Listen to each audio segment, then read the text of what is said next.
Vicky Ladies Organization, Hyderabad, and हमारे बहुत ही special और अपनी अद्वितीय ट्रेडमार्क कॉमेडी के शहंशाह Mr. Kapil, my eminent past chairs and esteemed members, we would now request everybody to rise for the national anthem.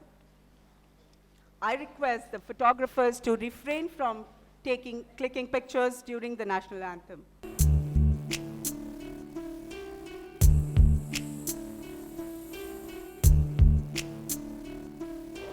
जनगण मन अधिनायक जय हे भारत भाग्य विधाता पंजाब सिंध गुजरात मराठा द्राविड उत्कल वंगा विंध्य हिमाचल यमुना गंगा उच्छल जलधि तरंगा तव शुभ नामे जागे तव शुभ आशीष मागे गाहे तव जय गाथा जनगण मंगलदायक जय ही भारत भाग्य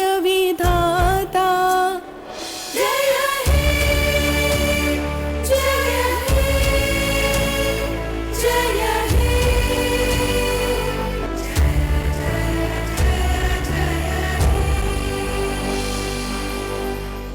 I'd like to call upon Chairperson Shubhra Maheshwari, Mr. Kapil Sharma, past Chair Ms. Manjula Reddy, Ms. Hina Srivastav, Ms. Priyanka Ganeriwal, Ms. Uma Chegopati, Ms. Monica Agarwal, Ms. Rekha Lahoti, Y-Flow past Chairs, Ms. Maurya Boda, Ms. Mansi Malik, Ms. Kamini, Ms. Kamini Saraf, Ms. Sonali Saraf, Y-Flow Chairperson.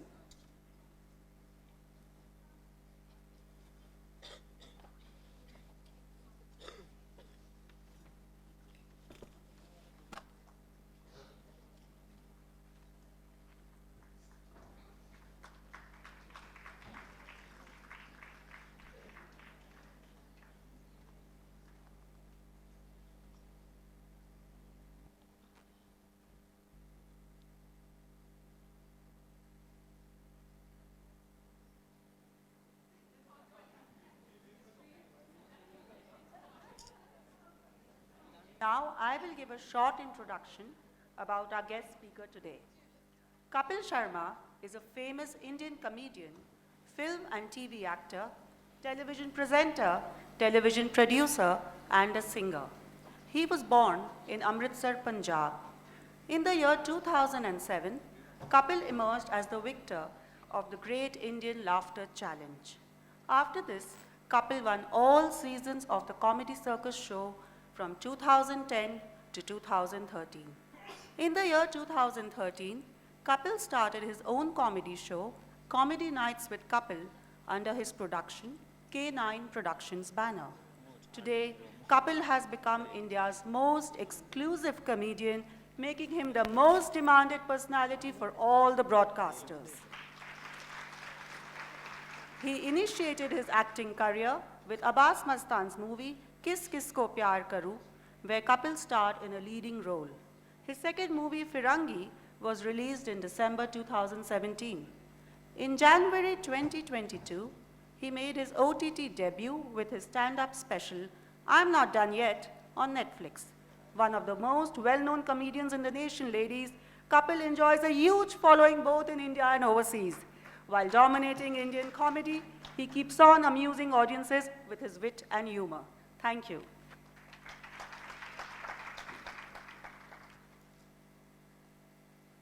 Thank you, Srinidhi.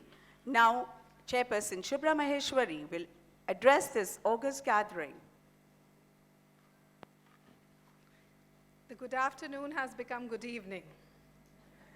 सीढ़ियाँ केवल उन लोगों के लिए बनाई जाती है जो छत तक जाना चाहते हैं, जिनकी मंजिलें आसमान हो, उन्हें अपना रास्ता खुद बनाना पड़ता है. A huge round of applause for Hyderabad's, Telangana's and India's victory at the Oscars today. Natu Natu makes all of us proud, and the documentary Elephant Whisperers. Ladies, today is not about empowerment. It's not about learning. It's not about financial acumen or trade opportunities. Today is about a pause, about the most important subject of our lives, happiness and laughter. Today is to hear, to laugh, to get inspired. Laughter and pain are two sides of a coin. We don't have to take efforts for pain. Life gives us umpteen chances to feel the pain. Ouch, isn't it? But for happiness and laughter, we have to take the efforts. Isn't that weird? Welcome, welcome to a never heard before session at Fiki Flow Hyderabad. The unthinkable, the powerhouse, the maestro entertainer himself. There are stars, there are galaxies, there are Milky Ways, and then there is the Kapil Sharma. The man who took a dip in the Ganga of humor got blessed with Hasya Vardhan, thus tickling funny bones all the time. Was it easy? No. आसानी से कुछ भी नहीं मिलता, हर चीज के लिए मेहनत लगती है. लोगों को लगता है ये शो शुरू हुआ और बस ऐसे ही देखते देखते सब कुछ हो गया. But his hard work and investment began from 1997. We love his spontaneity, the perfect comic timing, and the way he makes sure no one is hurt with his sense of humor. If we were to look at Kapil Sharma and his journey, we would realize what an incredible man he is. Long before he became a celebrity, he was a struggling theater artist. And today he is a brand, the Kapil Sharma. From getting featured in the Forbes list to receiving awards from CNN, he's been there, done it all. While he may entertain and make audiences laugh on screen, we can't deny the fact that he's always humble and respectful at the same time. Hardworking, a self-made man. And every time we see him, he makes us realize that he is for us and he is one of us. A stand-up comedian, producer, host, scriptwriter, content developer, singer, actor. He not only dons many hats, but also knows how to excel at everything that he does. Kapil has traversed to mainstream Bollywood cinema now. हर खुशी है लोगों के दामन में, पर एक हंसी के लिए वक्त नहीं. दिन रात दौड़ती दुनिया में जिंदगी के लिए वक्त नहीं. हंसी हंसी खिलखिलाती हंसी, चहकती हंसी गुनगुनाती हंसी, हंसी हंसी में है जिंदगी. हंसो क्योंकि हंसने पर कोई पाबंदी नहीं, कोई GST नहीं और कोई TDS नहीं. My dear members, let's give a big round of applause as I invite on stage the man who's brought happiness all over. Please welcome the very talented, very enterprising, very entertaining superstar, our favorite, one and only Kapil Sharma.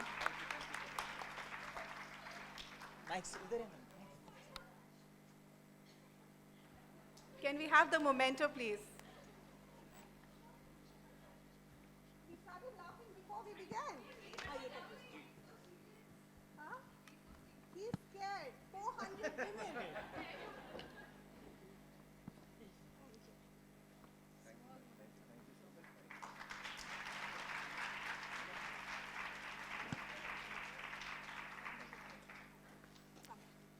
Chairperson Ms. Shubhra Maheshwari will take the session forward.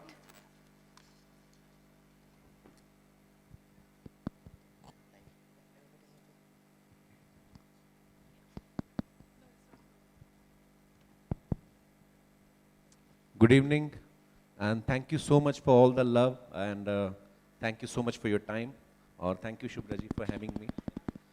मैं इतनी सारी महिलाएं bulk में पहली बार देखी, मतलब इसलिए मैं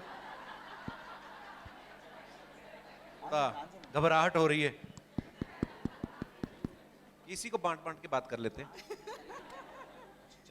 हम आपको अनडिवाइडेड माइक देना चाहते हैं. थैंक यू, शुक्रिया शुभ्रा जी. तो हम शुरुआत करेंगे और हमने आप ही की स्क्रिप्ट कॉपी कर ली है ताकि आप एकदम कंफर्टेबल रहें and you should feel at home, you know. Right. तो कपिल जी, पंजाब से मुंबई, फिर कॉलेज से स्टैंड अप, सिंगिंग से एक्टिंग, एंड आपने कभी सोचा था कि आप इतने लकी होंगे? शुभ्रा महेश्वरी, फिकी फ्लो हैदराबाद की 400 ब्यूटीफुल लेडीज. अब इस बात, I mean, thank you so much आपके प्यार के लिए, और जो सम्मान आपने आज मुझे यहाँ पे बुला के दिया, बहुत बहुत धन्यवाद उसके लिए। और मेरी बीवी बहुत खुश होगी जब मैं उनको जाके बताऊंगा कि इतनी मोहब्बत दी आपने हैदराबाद में। Thank you so much, thanks lot. तो कपिल जी, इसी बात पे एक और सवाल आपसे, छोटा सा, लाइट सा। तो ये बताइए, इंडिया के बेस्ट इंटरव्यूअर्स में स्टार्टिंग से देखें तो Rajat Sharma, Kapil Sharma, what is common between them? Sharma common नहीं, शर्मा कॉमन नहीं है। कॉमन फिक्की फ्लो हैदराबाद है। हमारी खुशकिस्मती है कि हमें आप दोनों मिले, इसी साल में मिले। वाह।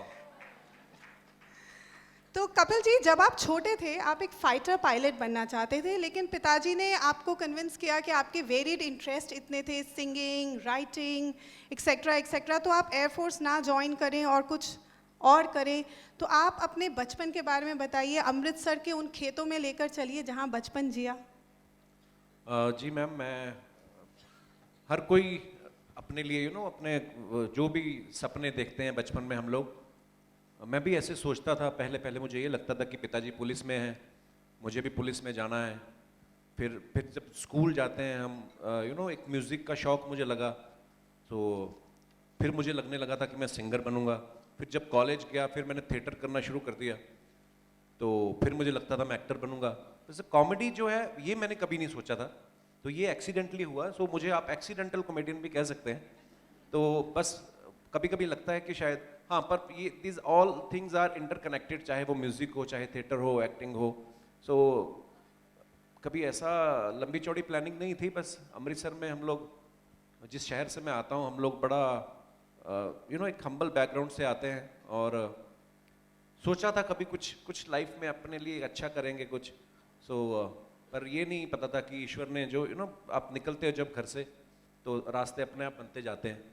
सो उसके बाद ये शो में जो भी मैं टीवी पे कर रहा हूँ, कपिल शर्मा शो, ये भी हमने 3 महीने के लिए बनाया था। पता ही नहीं चला कब 10 साल हो गए। जो बच्चे स्कूल जाते थे वो कॉलेज जाने लग गए, जो कॉलेज जाते थे उनकी शादियाँ हो गई, जिनकी शादियाँ हुई उनके बच्चे हो गए, मेरे अपने भी हो गए 2 लॉकडाउन में। तो मैं तो लोगों को हंसाने में बिजी रहा, अपना मैंने फैमिली प्लान ही भूल गया था। वो तो चलो लॉकडाउन हो गया, मुझे टाइम मिल गया।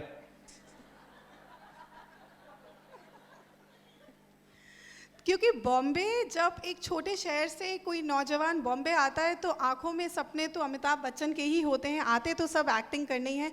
तो laughter India, great Indian laughter challenge का कंपटीशन ज़रूरत था या शौक भी था? ऑफ कोर्स मैम, शौक तो था ही शुरू से ही। और जब लाफ्टर चैलेंज आया तो मेरे मन में था कि इस शो में मुझे जाना है, किसी भी तरीके पार्टिसिपेट करना है। शुरुआत में हम लोग जब जो भी करते हैं, शायद आर्ट ऐसी चीज़ है जिसमें हम लोग करना तो मैं चाहता ही था, लोगों को हंसाना मुझे अच्छा लगता है, और ज़रूरत भी थी ऑब्वियसली। और मुझे ऐसा लगता है जब आपका जो शौक़ होता है वो आपका जब प्रोफेशन बन जाए, इससे बड़ी ऊपर वाले की, भगवान की ब्लेसिंग्स नहीं हो सकती, क्योंकि आपका अपने काम में मन लगता है। अगर हो सकता मैं कभी बैंक में नौकरी कर लेता, नोट गिन रहा होता बैठ के, तो मुझे मज़ा ना आता लाइफ में। सो ये बहुत बड़ी ब्लेसिंग है ऊपर वाले की। सो इतना प्यार आप लोग दे रहे हैं उसी आर्ट की वजह से, उसी शो की वजह से। सो बस। और लाफ्टर चैलेंज आपने जीता, आपकी you started getting established in the comedian market. फिर उसके बाद कपिल शर्मा शो का आइडिया ये कहाँ से आया, और इतनी हिम्मत कहाँ से आई कि सब कुछ छोड़ के let me do my own show? And then show तो आपने किया, फिर हफ्ते दर हफ्ते नया कंटेंट लाना, नया to get an experience for the audience. 10 साल हो गए हैं, आज इस ऑडियंस में एक भी जन ऐसा नहीं है जो बोलेगा कि कल वाले एपिसोड में मैं बोर हुई। So there is a new content every time. हम यहाँ पे अपने बिजनेस में अपने प्रोडक्ट्स को इनोवेट करने में ही रह जाते हैं, how to innovate the product, and you have a new idea, a new thought, and when you must have started, the journey of that entrepreneur must have been really tough. Ma'am, जैसे मैंने कहा कि शुरुआत में तो कभी ऐसा सोचा नहीं था कि कपिल शर्मा शो बनाऊंगा मैं, कोई कॉमेडी नाइट्स विद कपिल बनाऊंगा। तो बनते बनते चीज़ें, क्योंकि जैसे जैसे आप अपना काम करते जाते हो, प्रैक्टिस में आ जाते हो रेगुलर, आपका विजन भी थोड़ा ब्रॉडर होता जाता है, खुलता जाता है, रास्ते भी बनते जाते हैं। सो बाकी कंटेंट की बात करूं तो कंटेंट एक्चुअली मुश्किल होता है लोगों को हंसाना, और स्पेशली आजकल के दौर में, सोशल मीडिया के दौर में, हम लोग अपने से ज़्यादा, हमें दुनिया की चिंता पड़ी हुई है। अमेरिका में बाइडन क्या कर रहा है, अपने घर में क्या बना है वो हमें पता नहीं होता कई बार। सो वो रास्ते बनते जाते हैं। सो मैंने भी कोशिश की और हमारी सोसाइटी में रोज़ कुछ ना कुछ घटता रहता है, कभी कोई इंसिडेंट, तो वहीं से ही इंस्पिरेशन मिलती है। बस कोशिश रहती है कि लोगों के चेहरे पे स्माइल लाएं, मुस्कुराते रहें, इतनी दुआएं मिलती हैं, इतनी मोहब्बत मिलती है। तो बस आई थिंक ये जो प्यार आप लोग दे रहे हैं यही इंस्पिरेशन है और अच्छा काम करने की प्रेरणा मिलती है। So sweet. And तो जब हमने शुरू किया the Kapil Sharma show, comedy nights with Kapil and all, वहाँ से आज तक सारे फीमेल किरदार आपके मेल एक्टर्स हैं। इज़ द रीज़न बिकॉज आपको अच्छे फीमेल एक्टर्स नहीं मिले? इन दैट केस 400 लेडीज़ आज ऑडिशन करके 7 बॉम्बे जाने को भी रेडी हैं, बट वाई? मैम एक्चुअली ना वो एक एक्सपेरिमेंट किया था, मैं वो बता देना चाहता हूँ कि क्यों ऐसा हुआ। सो हम लोग जब कॉमेडी नाइट्स करते थे कलर्स पे, तो उस समय क्योंकि नए नए थे हम लोग, हमें ना इतनी लिबर्टी मिलती नहीं थी, तो हमें एक दिन में 2 एपिसोड शूट करने पड़ते थे। उसमें मैं स्टैंड अप करता था, फिर गैग करते थे, फिर इंटरव्यू सेशन होता था। तो हमने दादी के किरदार के लिए हमने ऑडिशन देना शुरू किए। तो दादी के किरदार के लिए ऑब्वियसली अगर कोई आएंगे तो कोई सीनियर आर्टिस्ट आएंगे, कोई 70 या 75 साल की एज का कोई एक्टर हमें चाहिए होगा। पर जब हमारे शूटिंग आवर्स हम देखते थे कि सुबह 9 से लेके कभी कभी सुबह के 4 बज जाते थे, तो शायद बड़ा एग्जॉस्ट भी हो जाता है, क्योंकि मैं उस समय 30 साल का था जब शुरू किया, मैं एग्जॉस्ट हो जाता था, तो किसी सीनियर एक्टर को लेके और परेशानी भी हो सकती थी। और फिर हमने एक छोटा सा एक्सपेरिमेंट किया और उसको दादी बना दिया।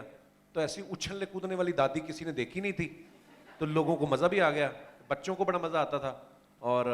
और दूसरी बात फिर थोड़ी लिबर्टी भी हो जाती है, जैसे आप कहना कि कॉमेडी में लड़कियां हैं बहुत कम है एक्चुअली, या शायद जैसे भारती सिंह है बहुत अच्छी हैं, और ऐसे बहुत सारी और भी होंगी।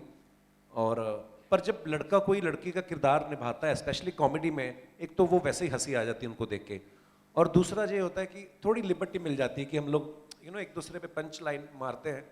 सो उस समय फिर जब वो चल गया, वो तो फिर ट्रेंड ही बन गया। फिर हम लोग का कि जब इसी में चल रहा है तो फिर क्या है, चलने दो जो चल रहा है, ज़्यादा साइंस मतलब। सक्सेस फॉर्मूला हो गया, बिजनेस टिप है, please experiment. When you experiment you will get to know, right?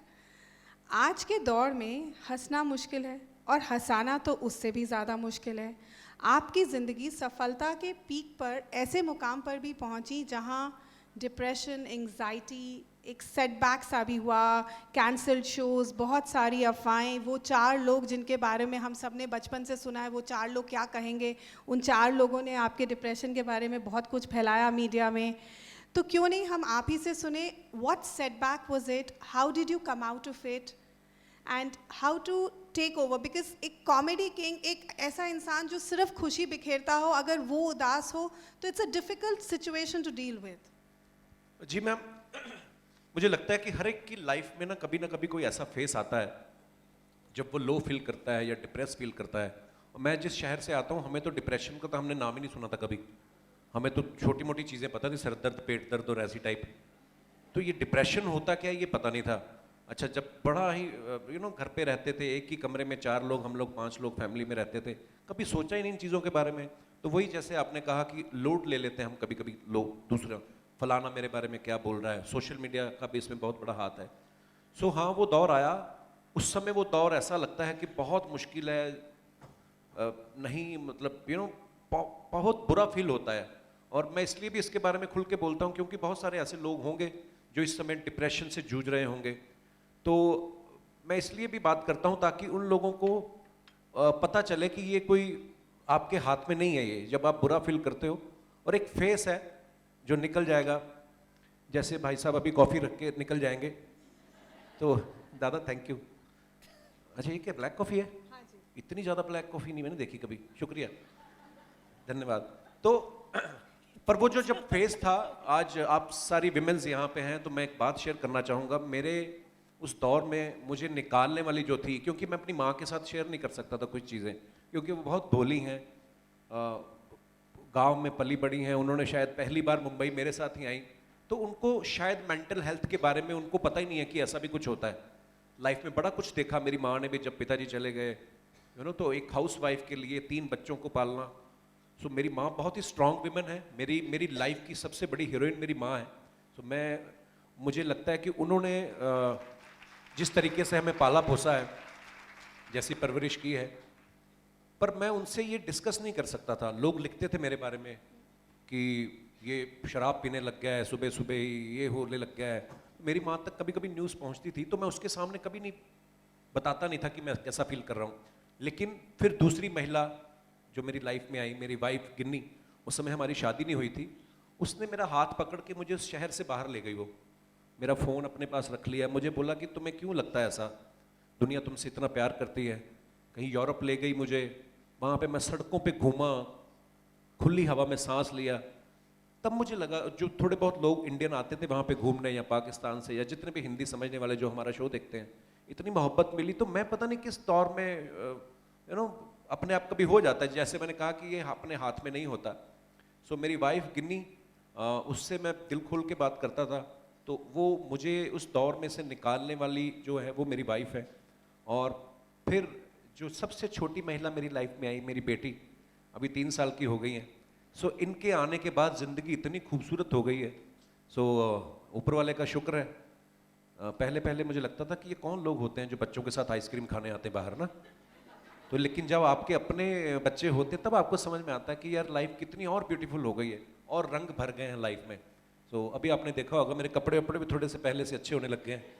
तो ये मेरी बीवी करती है सारा कुछ। तो मैं उसको बोल रहा था, मैं कहा यार हमने बहुत पहले शादी हो जानी चाहिए थी हमारी, पर हाँ।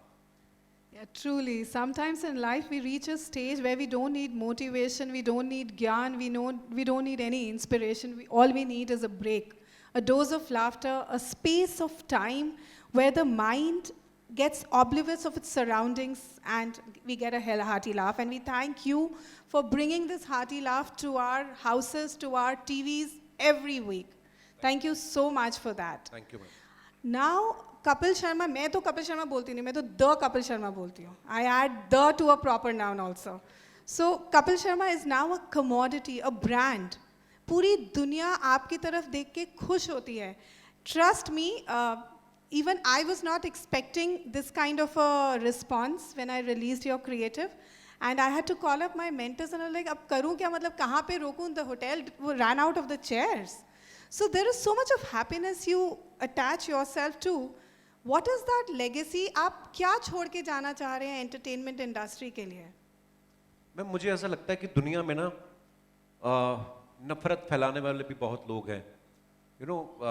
जब भी मैं कोई ऐसी खबर सुनता हूँ ना, पता नहीं यार सेंसिटिव ज़्यादा हूँ तो मुझे बहुत बुरा लगता है। कभी कोई ऐसा वीडियो देख लूँ कोई, तो मुझे बड़ा बुरा लगता है। तो मुझे लगता है कि जितना हम प्यार बांट सकें, जितना एक दूसरे के प्रति थोड़ी सेंसिटिविटी दिखा सकें, we all are human being.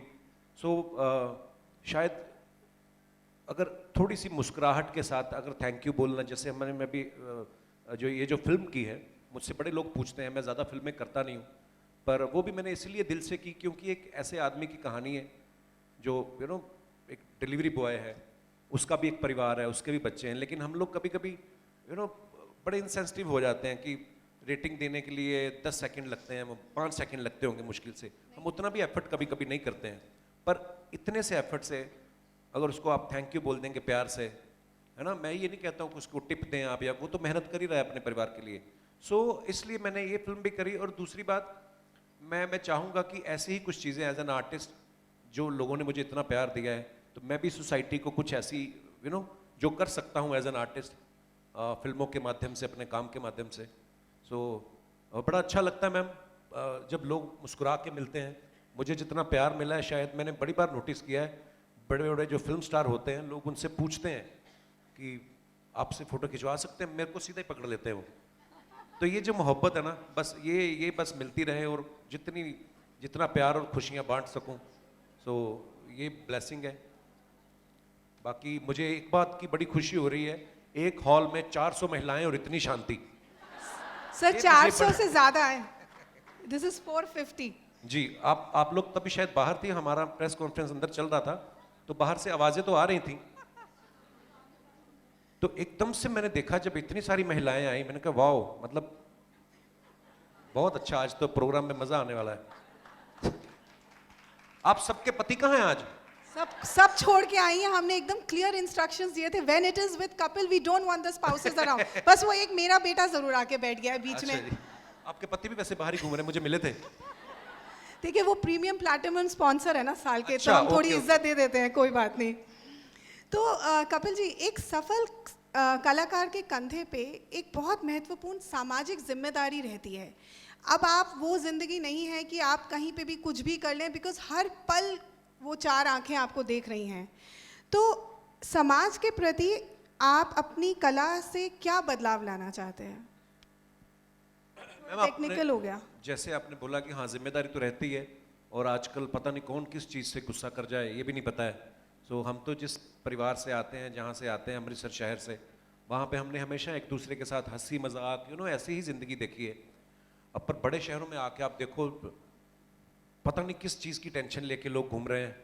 सो हमारी कोशिश यही रहती है कि कभी हमारे मुंह से कोई ऐसी चीज़ ना निकले जिससे किसी की भावनाएं आहत हों।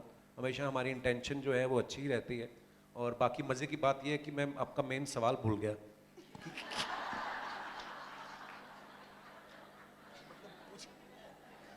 नहीं, कोई बात नहीं, हम आगे बढ़ेंगे, डजंट मैटर, चलता रहता है, ये तो part and parcel of life है। होता है। तो मैं ना एक्चुअली मन ही मन में साथ में गिन भी रहा था कि कितनी औरतें हैं। तो फिर उस हिसाब से क्वेश्चन स्किप हो गया माइंड से। आप अपने शो पर, इसी क्वेश्चन का दूसरा पहलू बता रही हूँ, आप अपने शो पर हंसी हंसी में बहुत महत्वपूर्ण मुद्दे पे, गंभीर मुद्दों पे चर्चा कर जाते हैं, और ऑडियंस को समझ में भी कई बार नहीं आता है कि अरे इतनी महत्वपूर्ण बात बोल गए। तो क्या ये कैलकुलेटेड रिस्क है for creating awareness in the society कि हंसी हंसी में ही हम एक मैसेज भी दे दें? मुझे लगता है कोई भी गंभीर मुद्दे पे अगर आप बात कर रहे हैं या अपना कुछ कहना चाहते हैं, कहते हैं ना सार्केज्म में कही गई चीज़ हमेशा अपील भी करती है। और जैसे किसी को सीधा बोलना कि यार तुम तुम्हारे में ये कमी है या खामी है, जैसे मुझे तो नहीं बोल रहे। नहीं, मैं आपको नहीं बोल रहा हूँ कि, लेकिन अगर आप हंसी मजाक में किसी को कह देते हैं, वो एंटरटेन भी हो जाता है और बात आप अपनी कह भी देते हो। सो हाँ, जो समझने वाले होते हैं वो समझ जाते हैं, जो नहीं समझने वाले होते हैं वो फिर वो भी समझ जाते हैं, समय लगता है, समझ जाते हैं। लेकिन मैं समझ रही हूँ, आई एम एट इट। तो as you just mentioned about your mother, your wife, आपके personal relations have had a lot of impact on your life, father, mother, wife. But how do you manage your interpersonal relations with a schedule like this? I'm seeing आप हर रोज़ एक नए शहर में, सुबह शाम रात interviews चल रहे, नहीं तो shooting चल रही. How do you manage that balance between work and life and personal? Ma'am, अभी क्योंकि फिल्म की प्रमोशन के लिए मैं डिफरेंट सिटीज़ में जा रहा हूँ, अदरवाइज़ मेरी लाइफ का बड़ी सिंपल सी है। मैं घर पे होता हूँ, घर से ऑफिस, ऑफिस से शूट जिस दिन होता है, और हफ्ते में 2 दिन मैंने शूट करना होता है, और ऑब्वियसली प्रेपरेशन में टाइम जाता है। तो मैंने जब से मेरी बेटी हुई है, जब कोविड शुरू हुआ था उसके बाद से जब हमने रिज्यूम किया अपना काम, सो मैंने एक चीज़ बना ली, क्योंकि ऑफिस में जाके भी बैठ के टीम के साथ बात ही करनी है। सो मैं टीम को घर बुलाना शुरू कर दिया अभी, मतलब जब सब नॉर्मल हो गया कोविड के बाद। तो मैं ज़्यादा वक्त अपने बच्चों के साथ ही बिताता हूँ, क्योंकि सियाने बड़े बड़े लोगों से बातें करके देख लिया, कुछ फ़ायदा नहीं हुआ, तो बच्चे बने रहो तो अच्छा है। सो मैं बच्चों के साथ बहुत वक्त बिताता हूँ, मेरी वाइफ, मेरी मम्मी, सब हम घर पे। सो हो जाता है ma'am manage. It's all about priorities. आपकी एक समय था जब काम ही मेरी प्रायोरिटी था, लेकिन बीच में कुछ ऐसी चीज़ें हुई जिसने सिखाया कि काम वाम ऊपर नीचे होते रहते हैं। सबसे पहला जो चीज़ ज़रूरी आप भगवान से मांगे वो आपकी अच्छी हेल्थ और आपके परिवार की अच्छी हेल्थ, वेलबींग। और बस अगर आप घर में खुश हो तभी दूसरों को भी खुश कर सकेंगे आप। सो मेरी प्रायोरिटी यही होती है। सो मैं बहुत ज़्यादा टाइम देता हूँ। कभी कभी तो मेरी बीवी दुखी हो जाती है, मेरे को खुद कहती जा बाहर, इतना टाइम दे देता हूँ कभी कभी मैं। सो हाँ, हो जाती है मैनेज। एक सफल आदमी, while we are at your wife, एक सफल आदमी वो होता है जो अपनी बीवी के खर्च से ज़्यादा कमा सके, और सफल औरत वो होती है जो ऐसा आदमी ढूंढ सके। तो आपके केस में तो ये दोनों ही सेट हो गए हैं, गिनी ने भी सही ढूंढा, आपने भी सही ढूंढा। So it's like a complete circle. नहीं मैम, एक्चुअली मैं सच्ची बताऊँ तो गिन्नी और मैं जब एक दूसरे को हम मिले ना, तो गिन्नी बड़ी अच्छी फैमिली से आती थी। कॉलेज में ही वो गाड़ी में आती थी, तो मैं सोचता था, मैंने कहा यार ये, मैं तो हमेशा गिन्नी को एक ही बात बोलता था, मैंने कहा आप बहुत अच्छे घर से हो, मतलब आपकी ये जो गाड़ी है ना, मेरा भी स्कूटर देख लो एक बार थोड़ा सा। तो मैं कहा थोड़ा हमें अवॉइड ही करना चाहिए। एक बार मैंने उनके पिताजी को देखा, बड़े हैंडसम एयर, वो पिस्तौल लगा हुआ और रेबन की ऐनक पहन कर आए, तो मैं सोचा कि यहाँ पे तो मामला खराब है। तो पर हाँ उस समय उसने ये नहीं देखा गिनी ने कि मैं क्या कमा रहा हूँ। मैं उनके कॉलेज में थिएटर करवाने जाता था, तो मैंने उससे पूछा एक्चुअली, मैंने कहा तुमने मुझ में क्या देखा, है ना? तो बोलती आप जब रिहर्सल करवा रहे होते थे, कभी आपकी मम्मी का फ़ोन आता था, कभी बहन का फ़ोन आता था, तो आप फैमिली के साथ वो बड़ा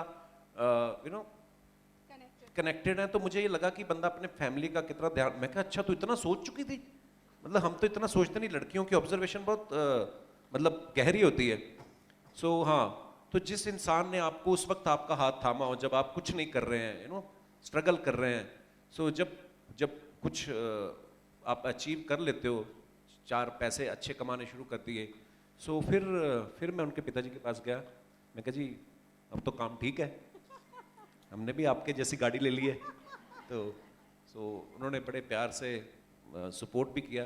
हालांकि पहले परेशानियाँ आई थी, क्योंकि हमारी इंटरकास्ट मैरिज है, she is from Sikh family, और पर मेरे जो फादर इन लॉ हैं वो फिर एक स्टैंड ले गए कि मेरी बेटी जहाँ खुश रहेगी मुझे वहीं करना है। सो पहले रिश्तेदार, अब वो सारे रिश्तेदार मतलब शादी में फोटो भी खिंचा रहे थे मेरे साथ, 3-4 के तो मुझे चेहरे भी याद है जिन्होंने सबसे ज़्यादा विरोध किया था, नो ये नहीं हो सकता। तो बस ठीक है, वक्त के साथ आई थिंक सब चीज़ें बदल जाती हैं। अब तो वो फोटोज ड्राइंग रूम में लग गई होंगी फ्रेम होके, द कपिल शर्मा। हाँ, वक्त तो वही बात है कि वक्त से बड़ा बलवान कोई नहीं है, तो वक्त अपने आप ही सब चीज़ें ठीक कर देता है।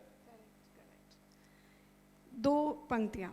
जब तक हम इंग्लिश नहीं जानते थे हम गांव में रहते थे, जब हम इंग्लिश जान गए हम तनाव में रहने लगे। जब तक हम इंग्लिश नहीं जानते थे सब भाई बहन होते थे, जब हम इंग्लिश जान गए सब कज़न्स बन गए। तो अब बात करते हैं डर के आगे की जीत की। आपने अपनी खुद की कमी का मजाक बनाकर उसे भी अपनी कला के खूबसूरत पर्दे से ढक दिया। इंग्लिश, आपने अपनी इंग्लिश के ऊपर जो खुद हंसी का बुलबुला बनाया वे काबिले तारीफ़ है। But why and how easy it is, I mean I'm sure it's very easy for you कि आप आराम से सीख सकते हैं, और आप तो बहुत अच्छी इंग्लिश बोलते भी हैं। Yes, I can speak very well. Wow, that was a live testimonial, superb. So then in every episode of yours there is so much of light humor about the language, and खुद ही का मजाक बना लेना तो एक अलग ही अद्भुत कला है। मैम मुझे वही धीरे धीरे पहले लगता था यार मुंबई शहर में आए ना, लड़के लड़कियां सारे इंग्लिश में बातें कर रहे हैं, यू नो व्हाट हैपन ये लास्ट, मतलब शो आप हिंदी में बना रहे हो, काम है ना। मुझे पहले दिन से ये लगता था कि यार लैंग्वेज को लेके अगर मुझे कोई लैंग्वेज नहीं आती, आज हम यूरोप में चले जाएं, है ना, या किसी और कंट्री में चले जाएं, वो लोग अपनी लोकल लैंग्वेज बोल के खुश हैं। सो वो तो अंग्रेजों ने हम पे राज किया इतने साल, तो हम इंग्लिश, अगर हमने दुनिया पे किया होता तो शायद अंग्रेज भी हिंदी बोल रहे होते। सो मुझे लगा कि यार इससे पहले कि कोई आपका मजाक उड़ाए, आप खुद ही उड़ा लो, फिर उसके पास कोई हथियार नहीं चलाने के लिए कि मैं, और सच में इतनी ताकत होती है कि अगर मैं कोशिश करता कि no I can speak but ये तो आज नहीं तो कल पकड़ा ही जाऊंगा। सो मैंने खुद का मजाक बनाया, पर अभी मैं I went to Toronto, so I give my interview in full English. या मेक वो नजर बुट्टू डालते हैं, so it was planned. Kapil ji okay जी। हाँ तो मैं बात कर रहा था, जब मुझे पहली इंटरव्यू दी ना मैंने इंग्लिश में, तो मेरे साथ नंदिता जी थी, नंदिता दास जो हमारे डायरेक्टर हैं, तो मुझे कहा आपको डर तो नहीं लग रहा? मैंने कहा मैंने तो बोल के चले जाना, ये खुद ही समझती रहे गोरियां, ये इनकी टेंशन है। तो पहली लाइन ही मैंने उसको ये बोली, कहती ओके। मैं कहा so do you speak Hindi? So कहती नो। मैं कहा तू भी यहाँ की अनपढ़ी हुई ना, फिर अगर मैं कि अगर मुझे इंग्लिश नहीं आती तुम्हें भी कौन सा हिंदी आती है, तो अपनी अपनी लैंग्वेज में। तो उसके बाद मैंने पहली लाइन इसको ये बोली कि मैंने कहा may God give you strength to understand my English. मैं तो बोल के निकल जाऊंगा, तुम देखती रहना मैं क्या बोल गया हूं। और मैंने तो ऐसी सी जगह पे अंग्रेजी बोल दी जहां पे मतलब कोई, साउथ कोरिया गया और उनकी इंग्लिश तो मतलब मेरे पल्ले भी ना, मतलब किसी के भी नहीं पल्ले पड़ रही थी। नंदिता मैम थी मेरे साथ, उनको भी गौर से देखना पड़ता था, उनका एक्सेंट होता ना, तो today we have Nandita Kapil Sharma, तो कभी कभी तो मेरा नाम लेते मुझे पता भी नहीं चलता था कि मुझे बुलाया। अच्छा आप मेरी बात कर रही हैं। कभी कभी ऐसा हुआ उसने ऐसे क्वेश्चन पूछे तो मैं सीरियसली सब पल्ले नहीं पड़े। सो मैं गोल मोल कुछ भी बोल के ऐसी लाइन करता हूँ कि ऑल थैंक्स टू गॉड। तो उसने पूछा मेरा, मतलब ऐसे होता है कभी कभार। पर हाँ आप आजकल now my English is very improved, better than before, now my English is over.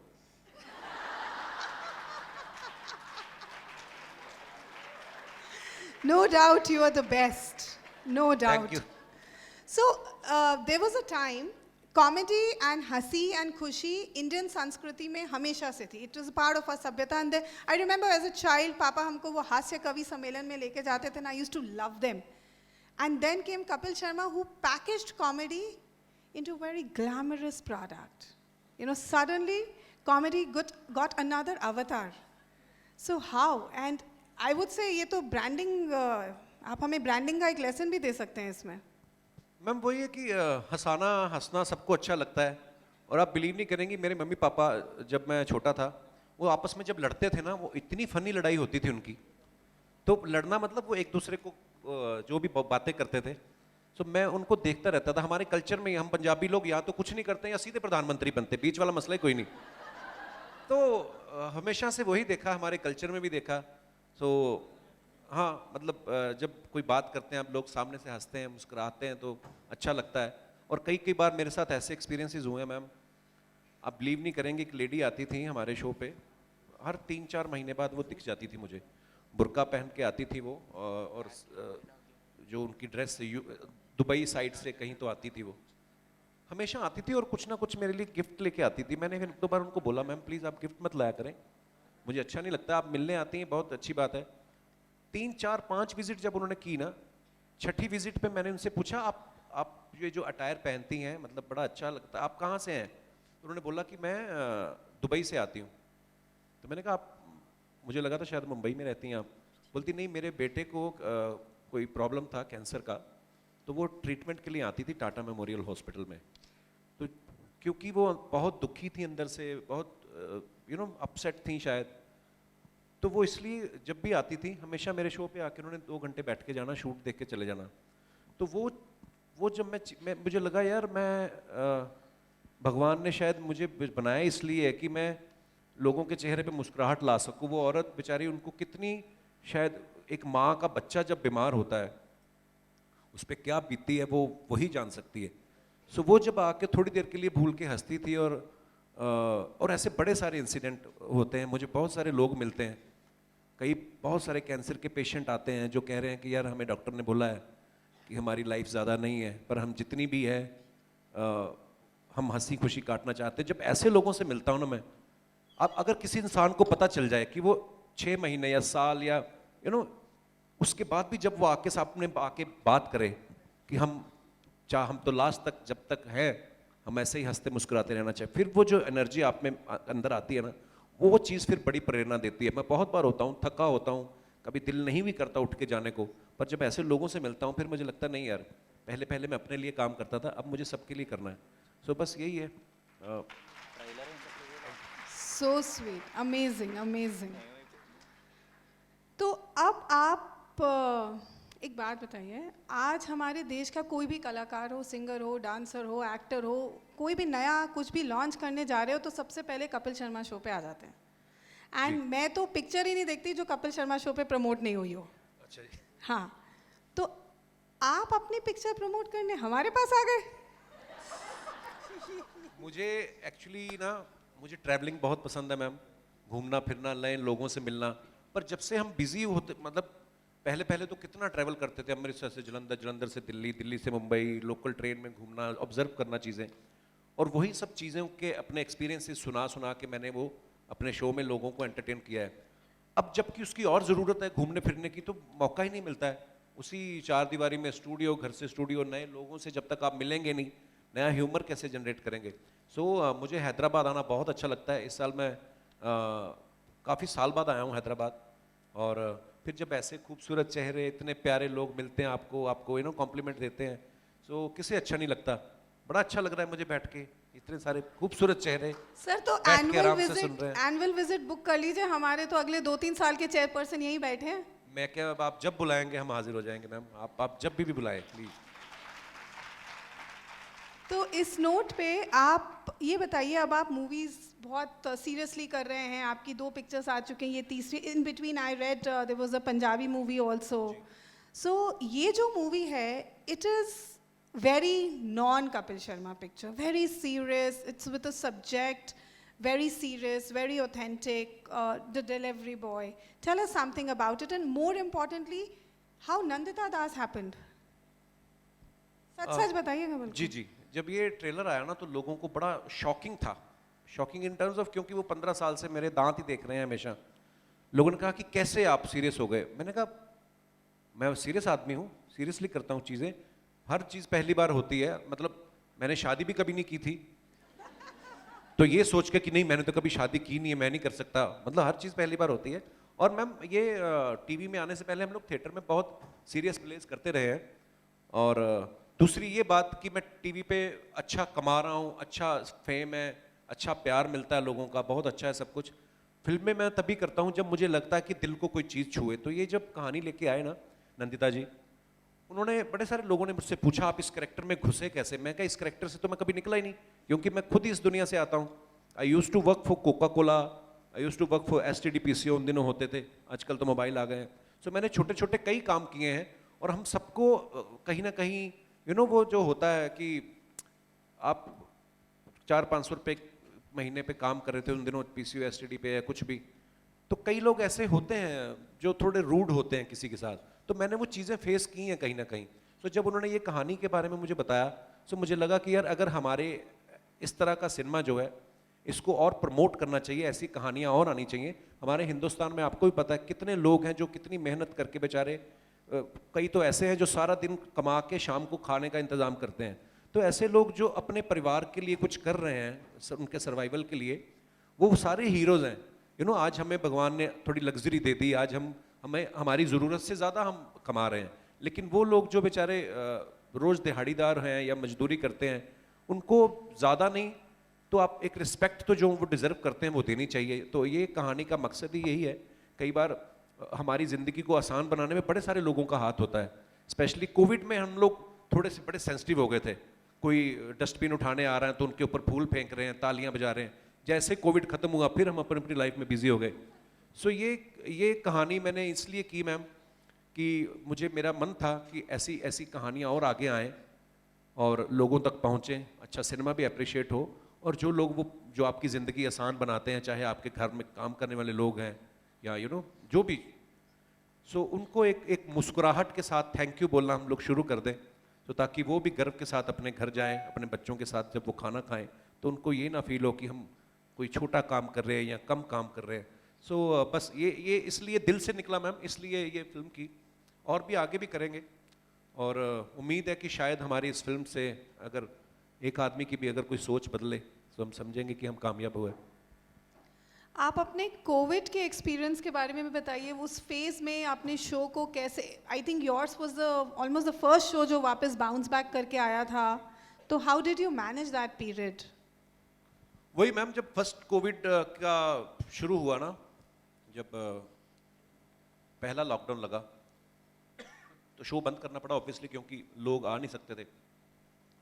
तो पहले लॉकडाउन में मेरी बेटी हुई, फिर दूसरा लगा मेरा बेटा हुआ। बीच में जब खबर आने लगी ना कि तीसरा लॉकडाउन भी हो सकता, तो मेरी बीवी कहती चल तू तो शो शुरू कर जाके। तो कोविड में हाँ, हर एक का अलग अलग एक्सपीरियंस रहा है। आई एम श्योर हर एक की अपनी अपनी स्टोरी है। सो मैं इसलिए मैं ब्लेस्ड मानता हूँ कि मेरे शायद मुझे मेरे बच्चों को बहुत ज़्यादा वक्त मैंने बिताया, वो छोटी सी एज, क्योंकि बड़ी जल्दी हो जाते हैं ये, मतलब बहुत जल्दी बड़ी हो जाते हैं। मतलब मैं कभी पहले पापा बना नहीं था ना, तो मेरे को एक्सपीरियंस नहीं था सीरियसली। मतलब मैं फ़ोन में कभी फ़ोटो निकाल के देखता हूँ, 1 महीने बाद ही इतना चेंज आ जाता है। अभी मेरे बेटे के बर्थडे से पहले, वो 2 साल का हुआ है, वो कुछ बात नहीं करता था। आप कॉफ़ी पी रहे हो, आप में रिमोट डाल जाएगा, अजीब ही काम करता है। मैं तो अभी सडनली उसके बर्थडे के बाद बोलना शुरू कर दिया। सो मुझे लगता है कि ये इतनी स्वीट, ये जो मेमोरीज हैं, जो मोमेंट्स हैं, मुझे वो टाइम उस वक्त बिताने का मौका मिला। सो क्योंकि ये वक्त दोबारा वापस नहीं आएगा। 4 पैसे कम कमा लो, ज़्यादा कमा लो, उससे कोई फ़र्क नहीं पड़ेगा। सो हाँ, सो वो मेमोरीज मेरी अच्छी थी। सो हाँ, पर बहुत लोगों का बुरा एक्सपीरियंस भी था, पर यही लाइफ है। आपकी टीम मुझे मैसेज कर रही है कि सर को छोड़ो, तो 2-3 सवाल तो और नहीं, पूछूंगी। मुझे नहीं जाना, आप जाओ। हाँ, वो फ्लाइट जा सकती है ना, फ्लाइट में टाइम है ना, आप देख लिया ना। पैदल चले जाएंगे, कोई टेंशन मत लो। सर हम आपके लिए प्राइवेट प्लेन बुक करेंगे, आप टेंशन मत लीजिए। आप ये फिकी फ्लो जो है it's a body of working women, entrepreneurs हैं, सब प्रोफेशनल्स हैं। आप क्या मैसेज देना चाहेंगे? हम सभी एक उस जुस्तजू से गुजरते हैं जहाँ वर्क लाइफ बैलेंस क्रिएट करके चलना, बीच में कपिल शर्मा से मिलने जाना, बहुत कुछ है हमारी लाइफ में। तो एक मैसेज हमारी लेडीज़ के लिए। सबसे पहले तो मैं यही कहना चाहूँगा कि आप लोग बहुत अच्छा काम कर रहे हैं, और मुझे कभी कभी ना बड़ा वो बात बड़ी बुरी लगती है जब बोलते हैं ना आज विमेंस डे है। मैंने कहा आज विमेंस डे का मतलब क्या हुआ? हर रोज़ विमेंस डे होता है, और यू नो कोई एक पर्टिकुलर दिन डिसाइड करके नहीं हमें कि हम इस तरह से बड़ी तालियां आई भी। अच्छा, तो हाँ, मुझे लगता है कि हर दिन होना चाहिए। मेरी लाइफ में जो विमेन का इम्पैक्ट रहा है, मेरी माँ है ना, मैंने उनको देखा है, मेरी वाइफ ने जो मेरे लिए किया है, सो मुझे लगता है कि ये नहीं होती तो शायद मेरी लाइफ कुछ और होती। सो आप सब बहुत अच्छा काम कर रहे हैं, ऐसे ही अच्छा काम करते रहिए, क्योंकि और हाँ, जो मेरा अपना एक्सपीरियंस जो जैसे मैंने शेयर किया कि सबसे पहले जो प्रायोरिटी है हमारी ना, वो हमारी अपनी हेल्थ होनी चाहिए, हमारा अपना परिवार होना चाहिए, जो कि आप बखूबी मेरे मन में रिस्पेक्ट इसलिए भी बहुत ज़्यादा होती है मैम, जब हम लोग दो चीज़ों में बांट देते हैं ना चीज़ की, अच्छा ये वर्किंग विमेन है और ये हाउस वाइफ है। मुझे ऐसा लगता है कि जो वर्किंग विमेन है वो उनको घर पे भी संभालनी है बहुत सारी चीज़ें, बाहर जाके काम भी करना है। और मैंने देखा है अपनी माँ को, वो हाउसवाइफ रही हैं लेकिन सुबह से लेकर शाम तक इतनी बिजी रहती थी। बचपन अब जाके हम समझते हैं ना चीज़ों को। सो बहुत टफ लाइफ होती है, और आप भगवान का बनाया हुआ एक अद्भुत प्राणी हैं आप। मैं हमेशा एक बात कहता हूँ, मैं कहा भगवान ने ना माँ बनने का सौभाग्य औरत को इसलिए दिया है क्योंकि ये जिम्मेदार ज़्यादा होती हैं। आदमी लोग अगर करते हैं ना बच्चे पैदा, तो ये बड़े थोड़े नॉन सीरियस हो जाते हैं कहीं।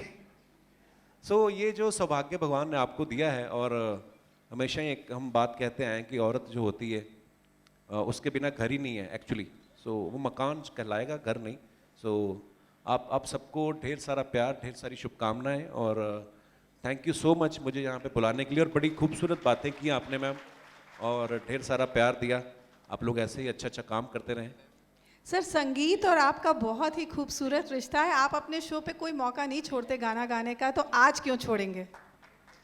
मैं कौन सा गाना सुनना चाहेंगे आप? सर जो आप सुनाना चाहें, whatever you wish to dedicate to us. Jagjit साहब के आप सब फैन होंगे, आई एम श्योर, सारी दुनिया ही है। उनकी एक गजल सुना देता हूँ।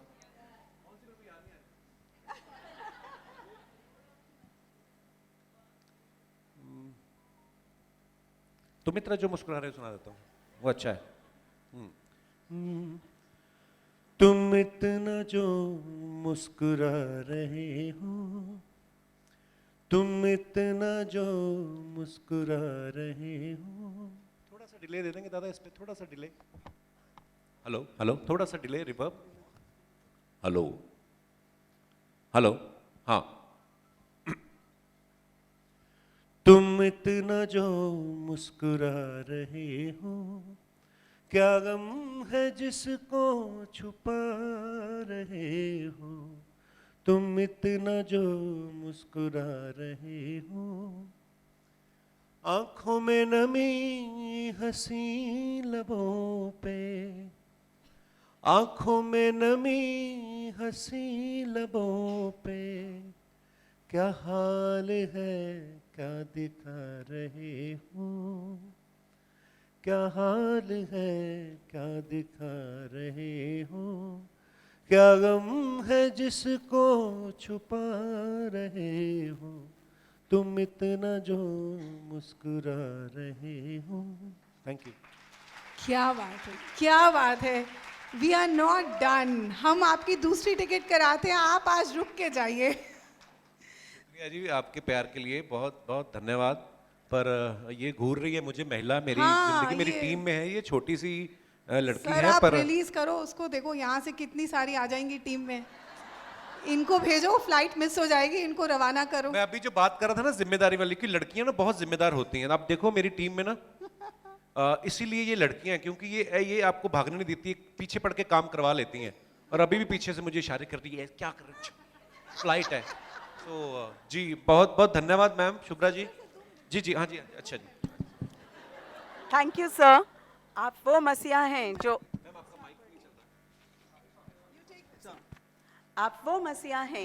जो हर चेहरे पर खुशी की लहर लाते हैं। Thank you, sir, for coming to this beautiful, beautiful city, and we are honored to have you here. We now request Senior Vice Chairperson, Ms. Ritusha, to deliver her vote of thanks and the autograph sheet to be bought for the autograph. A very happy, laughter-filled evening to one and all. There is nothing in this world so irresistibly contagious as laughter and good humor. Laughter is an instant vacation, and we all were in a vacation for 2 hours. On this note, I, Ritusha, Senior Vice Chair, on behalf of Wikiflow Hyderabad, take this opportunity to thank our laughter and full of life rock star, Kapil Sharma ji, for filling our lives with lots of fun and smiles. Thank you, Kapil ji. The last 2 hours were hilarious and awesome. बहुत ज़्यादा मज़ा आया. खुद के होठों पर हंसी रख लो, ज़माना हंसता नज़र आएगा. Thank you, RBC, our creative partner. Thank you, Press and Media, for placing Flow brand higher and higher. Thank you, our Flow pillars, our past chairs, for always guiding us. Thank you, members, for your presence. It motivates us to get you better and better people. A big shout out to all the committees 2022-23. Your tremendous efforts are showing each day, friends. जिस पल के लिए आप खुश हो जाओ, वही पल आपका जीवन है. Thank you and Jai Hind.